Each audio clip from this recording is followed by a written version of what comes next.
Ադրբեջանը պահանջում է, որ Հայաստանը չխոսի Արցախից։ Եվ Հայաստանը չի խոսում Արցախից։ Նայեք, Հայաստանում ցանկացած թեզ որ շրջանառվում է, դրանք կիսաճշմարտություններ են։ Չէ՞ կա ինչ-որ մի փոքր ճշմարտություն, եւ մնացածը սուտ է։ Կարող է Բուրկինա Ֆասոյում են մեղավորներ կան։ Ձեզ խորանանք գտնենք հաստատ։ Այսինքն ռուսները կարան բոլոր տեղերում մեղավոր լինեն, մենք չի որ կարող մեղավոր չլինեն։ Բայց մենք ինչ ենք անում։ Մենք մեր արած սխալները գցում ենք ստեղ այնտեղից սա նրա վրա։ Մակն է եկել այդ պատերազմը կանացրի։ Մակն է եկել նոյեմբերի 9-ին մտեն դե։ Ով է եկել, սկանդինավներն են եկել, Ամերիկան է եկել, Ֆրանսիան է, ով է եկել։ Ով եկել է գնա նրա հետ խոսա, ուր էս գնացել Մակ, Բրատիսլավա, Սլովենիա, Սոֆիա, ասենք, չգիտեմ, էլ ինչ քաղաքներ կան այդ ուղղության վրա։ Հիմա հայ ժողովուրդը իր վարած քաղաքականությամբ Ադրբեջանն ազատագրել է ռուսներից, հետո ինչ է ստացել դրա դիմաց հայ ժողովուրդը։ 150,000 փաստական, հայրենիքի կորուստ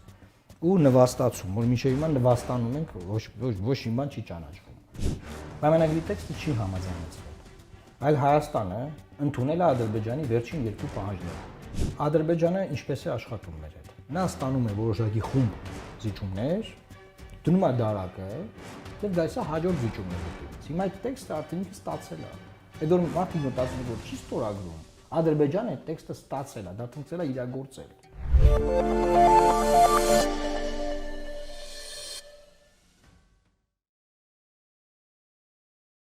Բարև ձեզ, այսօր մեր հյուրը հատուկ հանձնարարություններով նախկին դեսպան, Լուսավոր Հայաստան կուսակցության նախագահ Էդմոն Մարուքյանն է։ Շնորհակալ եմ պարոն Մարուքյան հրավերն ընդունելու համար։ Պարոն Մարուքյանը ապրիլի 5-ին ԱԳՆ-ն հայտարարություններ տարածել, որում ասում էր, որ Լեռնային Ղարաբաղի հայերի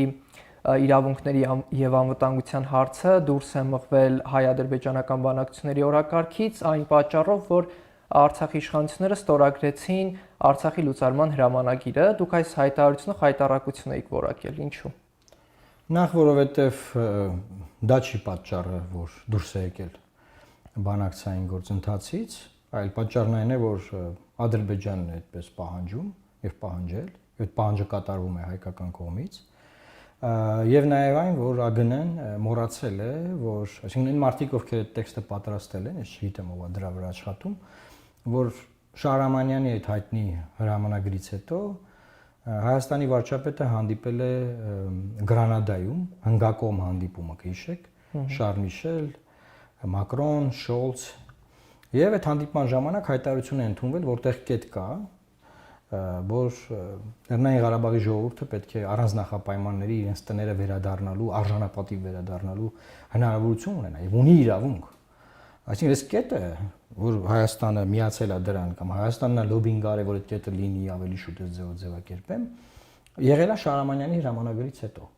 Այսինքն անգամ ժամանակագրական, ոնց ասեմ, ժամանակագրական բաց կա եւ սա փնթիություն է, էլի։ Լավ, եթե ուզում են, եթե չէ, այդպես է, գցեն այդ ամեն ինչը Արցախի ղեկավարության գրպանը, բացի Պուտինի գրպանից։ Դա անելուց էլ անգամ ուշադիր չեն, էլի, այնքան հակասական բաներ կա, եւ նաեւ այն, որ մյուս աբսուրդը այդ հայտարարության այն է, որ Հայաստանի Հանրապետությունը չի ճանաչել Լեռնային Ղարաբաղի անկախությունը որպես հանրապետություն, Լեռնային Ղարաբաղի նախագահը ինչ որ թուղթ է ստորագրել, որը անգամ իրենց օրենսդրությամբ իրավունք չուներ, հա, ինչ որ թուղթ է Ադրբեջանի սպառնալիքի տակ, զենքը գլխին դրած մտ բան է ստորագրել, եւ Հայաստանը վերցնում է եւ դա օգտագործում է։ Այդ թուղթը Ալիևն է ուզել որ ստորագրեն։ Այդ թուղթը Ալիևն է ուզում որ օգտագործի։ Բայց երբեք չպետք է այդ թուղթը օգտագործի Հայաստանը։ Այսինքն սա է հայտարարությունը եւ ինչ ասեմ, դա որևէ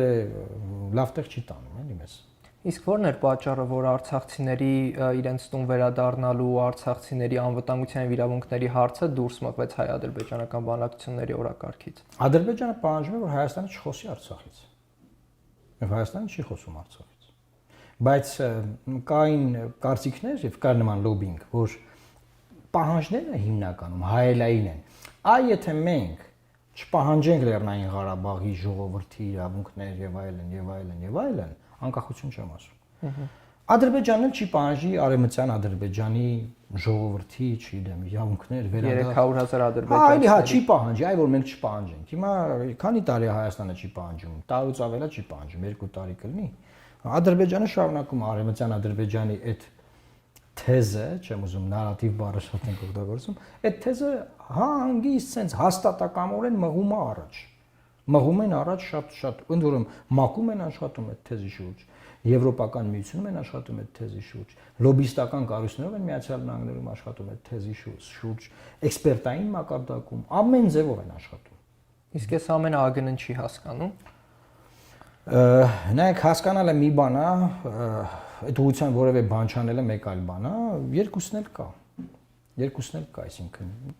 կան մարդիկ հասկանում են, կան մարդիկ չեն հասկանում, կան մարդիկ հասկանում են, բայց գիտեն չեն կարող այդ հարցը բարձրացնել, որովհետև այդպես է պահանջը դրված։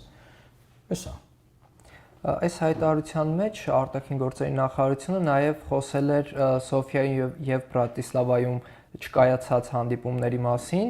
եւ ասում էր, որ Արցախի իշխանությունները հրաժարվեցին գնալ բանակցել Ադրբեջանի հետ ամերիկյան միջնորդությամբ։ Ձեր տեղեկություններով արդյոք սա համապատասխանում է իրականությանը եւ Արցախի իշխանություններն են մերժել։ Նայեք, Հայաստանում ցանկացած թեզոր շրջանառվում է, դրանք կիսաճշմարտություններ են։ Էջը կա ինչ-որ մի փոքր ճշմարտություն եւ մնացածը սուտ է։ Հիմա այդ հանդիպումների հետ կապված եղել է հանդիպում, որ Արցախի իշխանություններն են հապաղել, այսինքն այդպես մտածենք, քննարկենք, հələ նայենք, բայց կարող է գնանք, բայց արժե գնալ թե չէ, որովհետեւ պայմանները, որոնք առաջադրվել են։ Օրինակ, մի դեպքում, գիտեք ինչպես էր, որ իբր լավ ասում են Միացյալ Նահանգներն է, չէ՞, կազմակերպում։ Միացյալ Նահանգների ներկայացուցիչներն ասում են, դուները կարեք դիմել, ասում են, չէ։ Մենք ինչու որտեվ Ադրբեջանը դեմ է։ Բա ի՞նչն եք դուք կազմակերպում։ Դե ասում ենք տարածքում ենք ելնելու։ Տարածքում, որն օրինակ եմիք ես եւ դուք խոսում ենք այստեղ, չէ՞։ Եվ ձեր թիմի մյուս ներկայացուցիչները ինչ որ տարածքում են։ Դրան այդ մարդիկ կան միջամտեն այս խոսակցությանը, տարածքում են։ Ես կարամ զգամ իրանց ներկայությունը կամ դուք։ Բնավ ոչ։ Եվ նմանատիպ բաներ կային։ Հետո նաև եղել է, որ Արցախի իշխանությունները վերջնականապես որոշում են ընդունել, ասեն լավ ջանդամ, լավ գնանք, տոմսերը գնել, բան հետո էլ Ադրբեջանն ասել, ինչ հանդիպում, ինչ բան։ Այսինքն եղել են տարատեսակ խապկանքներ, որոնց տրվել ենք մենք, որ իբր թե այս հանդիպումը որ ինչ պետք է ասենք, պատկերացնենք այդ հանդիպումը եղել, ինչ պետք է լինի։ Այդ հանդիպման ժամանակ այնպիսի պայմաններ են դրվել, այդ փաթեթները հայտնի են,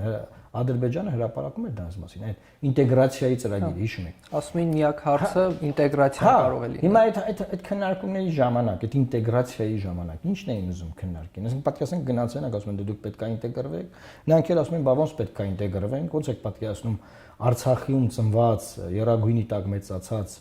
արական սերի 18 տարին լրացած անձը զորակոչվում է Ադրբեջանի բանակ։ Իրար մորթում ենք մինչև այդ ոնց եք։ Այսինքն նրանք ասում են չէ պետք է այդպես լինի, հետո ինչ է լինում այդ հանդիպումը։ Այսինքն ամեն կերպ ինչ որ բաներ sense մատի փաթաթան սարքել, որ այս հանդիպումը, այ որ զան չգնացիք դրա համար եղավ։ Չէ, ոչ մի բանը դրա համար չեղավ։ Դրա համար ոչ մի բանը չեղավ, այսինքն անիմաստ պետք չի այդ կիսա սուտ, կիսա ճիշտ, կիսա պռատ բաները բերել մտցնել տեքստերի մեջ։ Հա, այդ մի հատ էլ բան կա, էլի։ Այն ում որ մեղադրում են իրանք, այդ մարդիկ հիմա Բաքվի բանտում են։ Այդտեղ բարոյականության մաս կա, էլի։ Հիմա այդ մարդիկ ոնց իրանք պաշտպան, ասեն, չէ, դες չես այդ եղել։ Այն որ մարդիկ կան ստեղ են։ Ոնց կեսը խոսում են, կեսը չեն խոսում, կեսը հիմարություններ են խոսում։ Բայց դա դες չի, էլի, այսինքն բանտում նստած մարդկանց մեղադրենք մի հատ է բան։ Այս հանդիպումների չկայանալու թեզերը, որ դրա պատճառով ամեն ինչ տեղի ունեցավ, այդ թեզերը շատ էին շրջանառվում որոշ փորձագիտական հանրության որոշ ներկայացուցիչների կողմից, հիմնականում արևմտյան ուղղվածության արևմտամետ շրջանակների կողմից, նաև մերձ իշխանական շրջանակների կողմից, եւ նրանք ասում էին, ինչու Արցախում տեղի ունեցավ այս ողբերգությունը, որովհետեւ ռուսների պարտադրանքով Արցախի իշխանությունները չգնացին բանակցությունների եւ տեղի ունեցավ այն, ինչ տեղի ունեցավ։ Հիմա ինչու են այս նարատիվները, այս խոսույթները նետվում դաշտի, որն է սրա նպատակը։ Բա ոնց արդարացնեն իշխանությունը։ Այդ մարդիկ ունեն օրակարգ։ Ցանկացած բան, որ իշխանությունը սխալ է արել, սխալվել է կամ վատ է անում, արդարացնել բոլոր եթերներում, բոլոր հանդիպումներում, դեսպանների այդ հանդիպումների ժամանակ, բոլոր շերտերում արդարացնել։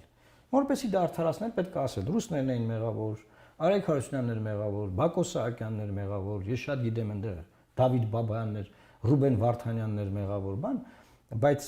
լավ պատկերացնենք, այդ ճիշտ են ասում, ռուսների ճշմարտները քո չհամաձայնեցին, բայց հետո էլ համաձայնեցին, բայց ինչ եղավ։ Այդ ինչ հեքիաթ էր։ Կամ ռուսները ճնշում էին Արցախի իշխանություններին, Արցախի իշխանությունները դիմում էին միջազգային հանրությանը։ Եթե այդպես է Արցախի իշխանությունները միայն միտեղ պետքա դիմեն ռուսներին։ Այդ ոնց էին դիմում Ֆրանսիային, Միացյալ Նահանգներին։ Այն դեպքում որ ռուսները պատերազմ են նրանց հետ։ Այդ ոնց էին ճնշում ռուսները, որ չեր ելնում։ Տեսեք, պարզա որ հողի վրա ռուսները կանգնած էին։ Ռուսների հետ ինչ-որ կոնսուլտացիաներ իրանք ունեցել են։ Ու պարզա որ ռուսների սրտով չի եղել այդ ամեն ինչը, որ գնան Միացյալ Նահանգների հարթակում խոսան։ Իսկ ինչու՞ չի սրտով եղել։ Մեկը կարող է անկեղծ կանգնի պատմի։ Որովհետև Հայաստանը նոյեմբերի 9-ով բանակցությունից դուրս է եկել գնացել արևմտյան հարթակներ։ Պարզ չի, շատ պարզ է, չէ՞։ Այսինքն դու նոյեմբերի 9-ով զորքը բերել ես մտցրել այդ տարածք, որը ճանաչվում է Ադրբեջան։ Բերես Ադրբեջան ռուսական զորք ես մտցրել։ Այդ ձեր ասած Ադրբեջանը։ Հետո գնացել ես Ամերիկայի հետ բանակցում ես, կամ ասենք ՄԱԿ-ում, որ Լաչինի միջանցքը բացեն, կասեն կանադական զորքերը։ Ով բացի։ Տրամաբանությունը ո՞րն է, հողի վրա դու մի իրականություն ունես։ Գնացի ասում ես Բրատիսլավայում, բանում, Սոֆիայում, ասենք դուք պատկերացնում եք դա ինչ է։ Կամ լավ ռուսներին բերես այդտեղ կանգնացրել ես,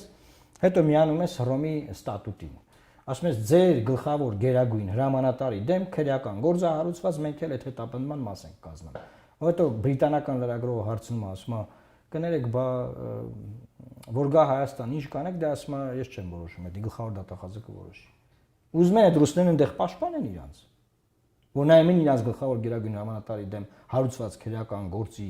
բանին միջազգային դատարանն է Հայաստանը միանում ընդորում սուտ թեզերով, սուտ կեղծիքով, որ դա անում են, որ Ալիևի դեմ գործեր ներկայացնենք։ Խափում է ժողովրդին, բերում ես վավերացնում ես պարլամենտի ամբիոնից ես ասում, որ դրա համար եմ անում կառավարության նիստում ես ասում, դրա համար եմ անում, հետո անցնում է տարիուկես ոչ մի գործ չի ներկայացրած Ադրբեջանի դեմ։ Շատ խափելով ոչի։ Բայց եթե այսքան ասում եք, ստացվում է, որ մենք մեղքը գցում ենք ռուսների վրայից, ասում ենք դե մենք սխալ արեցինք, ռուսները մեղավոր չէին։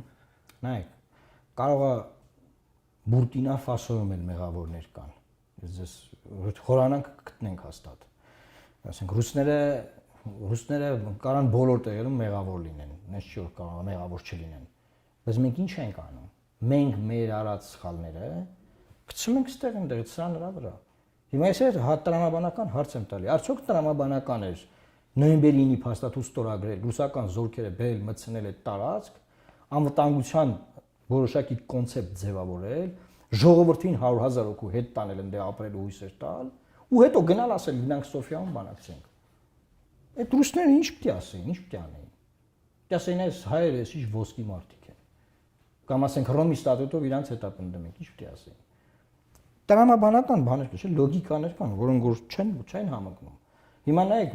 Մոսկվայում հանդիպում կար արտգործ նախարարների նախապես հաստատված պլանավորված։ Լաչինի միջանցքը նոր էին փակել։ Եվ այնտեղ ասում էին եկեք խոսանք։ Հայաստանը չի գնում այդ հանդիպմանը, բոյկոտում է այդ հանդիպումը։ Դուք գիտեք։ Այդ բոյկոտից հետո մենք գնում ենք ՄԱԿ, որ ՄԱԿ-ը անվտանգության խորհուրդը այդ հարցը քննարկի։ Դուք ասեմ, այդ ՄԱԿ-ի լոբինգը այնքան երկար շատ էր, որ ես ինքս մի հատ ստատուս գրեցի, որ երբ պետք է մենք դիմենք ՄԱԿ, որ այս մեր ՀԿ սեկտորը, փորձագիտական համայնքը, բոլորը մի հատ դիմենք, սպառենք, էլի, որ տեսնեն, որ դրանով ոչ մի հարց չի լուծվելու, ինչ ՄԱԿ։ ՄԱԿ-ը ինչ պետք է անի։ ՄԱԿ-ն է եկել այդ պատերազմը կանգնացրել։ ՄԱԿ-ն է եկել նոյեմբերի 9-ին մտեն, դե։ Ո՞վ է եկել։ Սկանդինավներն են եկել, Ամերիկան է եկել, Ֆրանսիան է, ո՞վ է եկել։ Ով եկել է գնա նրա հետ խոսա, ուր էս գնացել ՄԱԿ, Բրատիսլավա, Սլովենիա, Սոֆիա, ասենք, չգիտեմ, էլ ինչ քաղաքներ կան այդ ուղղության վրա։ Իսկ գուցե հասկացել են, որ ռուսները չեն կարողանալու այդ հարցը լուծել ու իրենց պարտավորությունները չեն կատարելու, դրա համար ուրիշ խաղացողների են փնտրել։ Կներես ախր, եթե ռուսները չեն կարողանալու այդ հարցը լուծել, ուրեմն ոչ մեկ չի կարող լուծել։ Որտեվ մինչև ռուսների մտնել այդտեղ, դու բոլորին դիմել ես, ոչ մեկ չի լուծել։ Հետո ես դիմել ռուսներին, որ ռուսները լուծել են։ Կա նախագահ Թրամփի, ՌԴ նախագահի, Ֆրանսիայի նախագահի համատեղ հայտարարությունը պատերազմի ժամանակ 44 օրյա, վերցրեք նայեք, որտեղ որ ժամանակ հրադադար հայտարարվեց։ Պահվեց այդ հրադադարը։ Կամ մի հատ ֆրանսիական նախաձեռնությամբ մի հատ ամերիկյան միջնորդությամբ։ Մի հատ ամերիկյան չպահվեց, մի հատ ֆրանսիական չպահվեց, մի հատ ռուսական չպահվեց, Վերջում եկանք հանգեցինք նոյեմբերի 9-ին ռուսականով պավեց եկան մտան այդ տարածք։ Հիմա հայ ժողովուրդը իր վարած քաղաքականությամբ Ադրբեջանն ազատագրել է ռուսներից, հետո ի՞նչ է ստացել դրա դիմաց հայ ժողովուրդը։ 150,000 փախստական, հայրենիքի կորուստ ու նվաստացում, որ մինչև հիմա նվաստանում ենք, ոչ մի բան չի ճանաչվում։ Ոչ Հայաստանի Հանրապետությունն են ճանաչել, ոչ մեր քարտեզն են ճանաչել, ոչ սահմանազատումով մեր հողերից են դուրս եկել գրաված։ Ոչ մի բան, դա էլ ասում են դուք այդտեղ ժամանակավոր եք ապրում, ես ձեր երգիդե չի։ Այդտեղ էլ են գարու դեռ։ Էս ենք ստացել։ Շատ լավ, հիմա արդեն մոտ 1 ամիս է հրապարակվեց, որ համաձայնեցրել են չհամաձայնեցված երկու կետերը խաղաղության պայմանագրի, Ադրբեջանը շարունակում է իր երկու նախապայմաններն առաջ քաշել՝ Մինսկի խմբի լուծարում եւ Սահմանադրության փոփոխություն։ Մինսկի խմբի լուծարմանը Նիկոլ Փաշինյանը արդեն ասել է, որ կողմ է, իսկ Սահմանադրության փոփոխության հարցն ասում է ներքին հարց է։ Բայց եթե պատկերացնենք հիպոթետիկ, որ Նիկոլ Փաշինյանը կարողանում է համոզել ժողովրդին, որ գնան եւ փոխեն Սահմանադրությունը Ադրբեջանի պահանջով կամ, չգիտեմ, ցանկացած ձևակերպմամբ, այդ դեպքում Ադրբեջանը կգնա պայմանագրի ստորագրմանը, թե սրանք հերթական նախապայմաններն ու էլի շարունակվելու են դրանից։ Նա հարց տամ ձեզ, ի՞նչ է տալու այդ պայմանագիրը Հայաստանին, որ տենց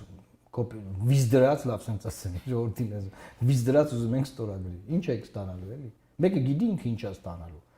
Հայաստանը այդ պայմանագրով զիջել է իր ինքնիշխան իրավունքը հայ-ադրբեջանական սահմանամերձ շրջաններում երրորդ ուժեր տեղակայելուց։ Զիջել է այլևս ձեր թորները, իմ թորները այդ ստորագրումից հետո չեն կարող նման բան իրենց թույլ տալ։ Ասենք ֆրանսիական ռազմաբազա բերեն Կապանում օրինակ, հա, կամ սկանդինավյան, կամ ամերիկյան, կամ ռուսական, որը որ կուզեն մեր թորները, մենք չգիտենք ինչ են իրանք ուզելու։ Այսօր մենք իրենց իրավունքները սահմանափակում ենք այդ համաձայնագրով, որ տենց կապած ուզում են ստորագրեն, բայց հիմնական հարցին անդրադառնամ։ Նախ պետք է ճիշտ խոսել։ Պայմանագրի տեքստը չի համաձայնեցվել, այլ Հայաստանը ընդունել է Ադրբեջանի վերջին երկու պահանջները։ Համաձայնեցնել նշանակում է ինչ որ մի բան դու ես համաձայնում, մի բան ես։ Մի կետ ես եմ առաջարկում, մեկը դու, հա, բայց ոչ թե ես անդադ կետ ասում սապտի համաձայնում ես, դու ասում ես չէ, հետո մի ասում ես հա։ Դա դու ես համաձայնվել։ Ինչ վերաբերում է համաձայնվելուն, ապա ինչ է տեղի ունեցել։ Հայաստանը համաձայնվել է ու խնդրել է, որ մի հատ համատեղ հայտարարություն ընդունենք, ինչը մերժել է Ադրբեջանը։ Եվ առանձին հայտարարեցինք, մենք Բաքվից, հայ ժողովուրդը իմացել է Բաքվից, Բայրամովից է իմացել։ Ասենք, աշխատավարձ ստանում են Միրզոյանը, Փաշինյանը եւ մյուսները, բայց Բայրամովն է մեզ իրազեկել, որ մենք ինչ ենք, ինչ է կատարվում։ Եվ իմացել ենք, որ տեղի է ունեցել այդ վերջնական զիջումը, որից հետո Ադրբեջանի պահանջները նոր չեն ծնվել, դրանք ի սկզբանե կային, որ մինչև սահմանությունը չփոխեք, մենք չենք ստորագրել։ Դա ինձ հետո հայկական կողմը զարմանում է, ոնց չեն ուզում ստորագրեն, ու սկսում են մեր վրա կրակել։ Հիմա կրակում են մեր վրա ամեն գիշեր։ Հիմա ինչ եմ ուզում ձեզ ասել, որ ֆրիկները, ֆրիկը գիտեք, չէ՞, որ ֆրիկներ են անում։ Դա ներքաղաքական կյանքում մեկ-մեկ ստացվում է։ Ֆրիկներ է անում, մեկ ստացվում է, մեկ չէ, բան։ Ֆրիկներն արտաքին քաղաքականությունում տեղի ունենում վատ հետևանքներով, հազարավոր զոհեր են լինում, հողերի, գյուղերի, քաղաքների, եկեղեցիների կորուստներ են լինում։ Ֆրիկները դա պետք չի ֆրիկներ անել, եւ հետեւաբար, եթե անգամ դուք նշեցիք, որ սահմանադրությանը մեր ժողովուրդը համաձայնի գնահատականությունը փոխի, ես չեմ բացառում, որ Ալիևը եւ հարևան նաեւ այլ պետություններ կայտարեն, որ իրանք չեն ճանաչում 29700, չգիտեմ, քանի քառակուսի կիլոմետր, ամեն օր փոխում են այդ թիվը, այդպես 800-ը հանգիստ ասում ենք։ Քառակուսի կիլոմետրանոց պետություն, որովհետեւ այդ պետությունը իր հիմնադիր կարգավորումները փոխել է։ Ո՞վ է ասել, որ ճանաչելու են Հայաստանը։ Այդ ժամանակ կարող գան Սևանի հետևից եւ այլ տարածքների հետևից։ Հետեւաբար մտածել, որ քեզ ինչ ասում են, որ դու անես, հետո քեզ թողան դու ապրես, կամ որ ասում են Հայաստանը պիտի դառնա ոչ բլոկային երկիր։ Հայաստանը պիտի դառնա, այս համայնությունը նաև դրա համար, որ Հայաստանը դառնա ոչ բլոկային երկիր։ Ըստ էության Հայաստանի ոչ բլոկայնության մասին համաձայնությունը իշխանությունը արդեն տվել է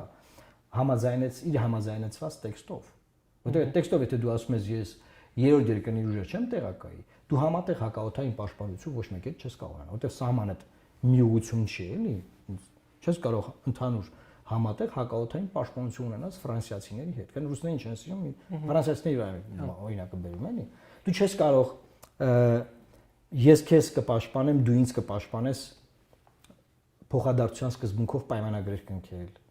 Արդեն այդ տեքստով այդ հարցը լուծվել է, որ Հայաստանից բոլոր տեսակի երրորդ աջակից ուժերը պետքա դուրս գան։ Հայաստանի սահմանները մնալու են Հայաստանի ժողովրդի ուսերին, որը որ այսօր մենք խնդրեմ ունենք այս կողմից սահմանը մարդ ուժով տեղակայելու առումով։ Դուք պետք է ասեք մի հատ հայ-թուրքական սահմանից էլ դատարկեն։ Ասեն այդտեղ եկեք կանգնեք։ Իսկ ով ասե որ այդ սահմանը լինելու է խաղաղ սահման։ Ով ասել որ ահաբեկչական խմբեր չեն մտնելու Հայաստան, ոնց որ Քեսաբ մտան Սիրիայում, որը ես անձամբ գնացել եմ տեսել։ Ուզում եմ ասել դեռ բաները որ ասում Աստված էլ բեթարից ազատի է, դեռ լա ինչքան կա բաներ։ Եթե մենք շարունակում ենք մնալ այն տրամաբանության մեջ, որ տրամաբանության մեջ մեր առաջնորդներն են, իսկ մեր առաջնորդներն իրանք են այսօր։ Ես ձեզ ասում եմ, վատ է լինելու։ Լավ լուր չեմ եկել ձեր եթերում ասեմ։ Բայց գիտեմ ով է սիրում լավ լուր։ Մարդիկ սիրում են լավ բաներ լսել, էլի, ես լավ բաներ չեմ ասում։ Չկա լավ բան։ Բայց այդ նույնիսկ ձևակերպումը սահմանին երրորդ ուժեր չտեղակայել, այդ մի քիչ հեղեղուկ ձևակերպում է, որովհետև ինչ է նշանակում սահմանին, քանի կիլոմետր խորությամբ դրա մասին։ Ախի հեղեղուկ։ Կարդացեք հատուկ հանձնարարություններով դեսպան Ամիրբեկովի հարցազրույցը, հայտարարությունը, որ դա սահմանամերձ շրջաններից։ Այսինքն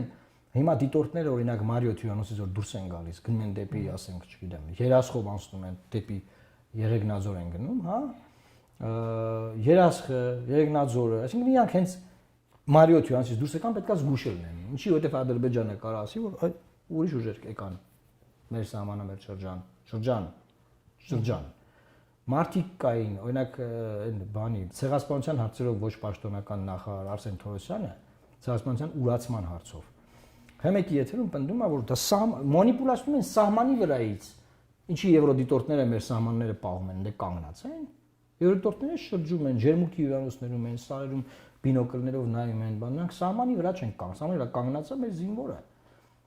հետեւաբար մարդկանց խափում են որ այդ համաձայնությունը որոնք մերոնք համաձայնվել են որ մերոնք համաձայնվել են դա սահմանի մասին չի դա սահմանամերձ շրջանների մասին է եւ ես ասեմ ես շարունակեմ ես միտքը երբ որ այդ թուղթը ստորագրվի չնայած արդեն ստորագրվել համաձայնությունը տրված բավարար է հիշեք Թուրքիան ասելու է որ իմ փոքր ախպերների հետ էս համաձայնվել եք ոնց կարաք իմ սահմանի վրա ինչ որ ռուսական բազա ունենաք ռուսական զորքբան հələ արագ հանեք ստես դուք ինքնիշխան եք Դուք ինքնիշխան եք, մի հատ հանեք, բերեք ձեր զորքերը, բերեք ձեր մարդ ուժը կանգնացրեք։ Հետո կխոսանք։ Գրեթե բոլոր ընդդիմադիր ուժերը, պարոն Մարուքյան, պնդում են, որ այս համաձայնագրում կամ պայմանագրում, չգիտեմ, սկզբում պայմանագիրը հետո դարձավ համաձայնագիր կարծես, ոչ մի հայանպաստ կետ չկա, ամբողջությամբ ձեռնտու է Ադրբեջանին։ Այդ դեպքում ինչու Ադրբեջանը չի ստորագրում։ Այդ շատ հետաքրքիր հարց է, մի հատ էլ տենց բան կարող ասում ենք, եթե Թուրքիային ձեռնտու չի սահմանը բացել եւ մեզ վնաս է սահմանի բացումը, չի բացում, մենք կործանվենք, բացատրեմ։ Ուրեմն Ադրբեջանը ինչպես է աշխատում մեր հետ։ Նա ստանում է որոշակի խումբ զիջումներ, դնում է դարակը եւ գալիս է հաջորդ զիջումների հետևից։ Հիմա այդ տեքստը արդեն ինքը ստացել է։ Այդ որ մարդիկ մտածում են որ չի ստորագրում, Ադրբեջանը այդ տեքստը ստացել է, դա ցնցել է իրագործել այդ տեքստը։ Այդ տեքստը այսօր գործում է, իրագործում է, որովհետեւ դուք չեք հասկանում, մարդիկ չեն դեռ գիտակցում որ իրագործում է։ Ձեզ չեմ ասում, էլի դուք, այլ դիմադիրները ովքեր խոսում են։ Հիմա ինքը այդ տեքստը համաձայնեցել դրել է դարակ, եկել ասում սահմանությունն է մեկ է փոխենք։ Ալիևը տենց իր բեխերը վերցրած, եկել ասում սահմանության տեքստը մենք կգրենք, դուք կփոխեք։ Հայկական Մինսկի խումբը նաև պետքա լուծարվի, այո։ Ու այդ պայմանները գալիս են։ Նաև ուրիշ պայմաններ կան օրինակ, Հայաստանի զինված ուժերը չպետքա զինվեն։ Գիտեք այդ պայմանը։ Ուրիշ պայմաններ կան։ Հայաստանը պետքա ադրբեջանական դատարանների հետ համագործակցի եւ հանձնի նրանց կամ ստեղ դատի, եթե ուզում է, կարող ստեղ է դատի խնդիր չկա։ Այն մարդկանց, ովքեր Լեռնային Ղարաբաղի շարժման, Արցախյան շարժման մաս են կազմել, այդ մարդիկ մեղադրվում են Ադրբեջանի դեմ պատերազմական հանցագործությունների գործերով։ Իսկ ձեր Ռոմի ստատուտ օրվա վերացրել եք, որ կոնկրետ գործերը քննչական կոմիտեում դրած է, մեր զինվորներին անձին գնդակահարության գործերը։ Դուք չեք ուղարկում Ռոմի դատարան, որտեղ ուրիշ բանի մարեք վավերացրել, Պուտինի դեմ եք վավերացրել։ Հենց գիտեք, որ Պուտինի դեմ վավերացրեցիք, Ջո Բայդենը ձեզ շնորհակալություն ասել։ Մեկ էլ եկավ Տրամպը, ասես Պուտինի հետ շփվել։ Բայց Ֆրանսիայից կարծես շնորհավորական խոսքեր լսեցինք, շնորհակալական խոսքեր Հռոմի ստատուտի վավերացման։ Բարձ է, հա։ Իսկ օրինակ Ֆրանսիան պատրաստ է Բենյամին Նետանյահուին կալանավորի։ Չեմ կարծում։ Որը նույնպես հետապնդվում է Հռոմի դատարանի կողմից, չէ՞։ Բայց դատարանը ի՞նչ է, ինչի համար է։ Պուտինի համար է մեկի աֆրիկյան լիդերների։ Դատարանից դուրս գալու վերաբերյալ Հունգարիան էր հայտարարել կարծես ու սկսելու է գործընթաց Օրբանին ասել, որ դուրս գան դատարանից, այնպես որ այդ դատարանի գործերը կարծում եմ Ես որպես միջազգային իրավունքի մասնագետ ուզում եմ ձեզ պատմեմ, որ երբ որ Մինեսոտայի համալսարանում միջազգային իրավունք է սովորում, դասախոս ունենք, որը կիսա ձեռարներով ասում էր, այդ դատարանը ստեղծվել է աղքատ աֆրիկյան երկրների համար, որ դա դիզերներին դες բռնենք դատենք, բան, ընդ որում Ամերիկան երբեք դրա մասը չի եղել, ասենք, ինչի համար դի Ամերիկան չէ, բանի մաս լինի այդ իմաստով։ Եվ տենց էլի, չէ, Քյասիբների դատարանն է, հետո Քյասիբների դատարանը որոշել է, ասենք, բան Պուտինին էլ կալանավորի, հետո բանի Իսրայելի վարչապետին կալանավորի եւ ՊՆ նախարարին ու այդտեղ ավարտվել է այդ դատարանը։ Արդեն միջազգային ամբողջականությունն ասում է, դուք ով եք, ինչ դատարան, ինչ բան ու այդ արանքում Հայաստանը ինտեգրվում է այդ դատարանին։ Անդամավճարն է վճարում, բան։ Հա։ Նախորդ տարի հայտնի դարձավ, որ խաղաղության համաձայնագրից դուրս են բերվելու կապողիների ապաշրջափակման կետը, տարածաշրջանային կապողիների,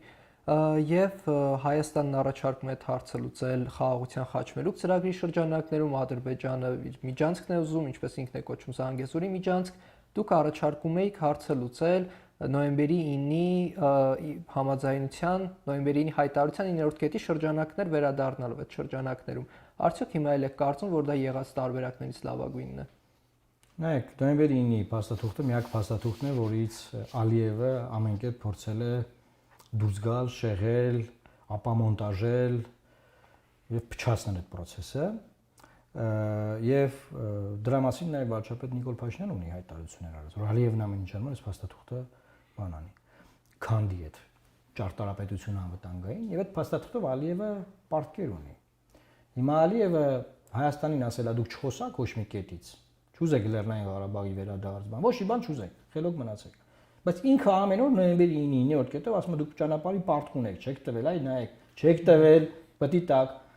Եվ ես առաջարկում եմ վերադառնալ այդ հարթակ եւ այնտեղ այդ խոսակցությունը բացել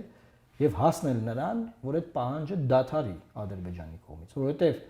շատ փորձագետներ պնդում են, որ մյուս կետերը, որոնք որ կային, այլևս չի կարող իրագործվել։ Եթե կարող է իրագործվել, թող իրագործվի, թող մի քանի հազար զոհ գնա մտնելի Լեռնային Ղարաբաղի տարածք ռուսական այդ ըստ այդ փաստաթղթի։ Թող 150,000 մարդ հետ գնա ապրի, եթե կարան անեն, թող անեն, եթե չէ,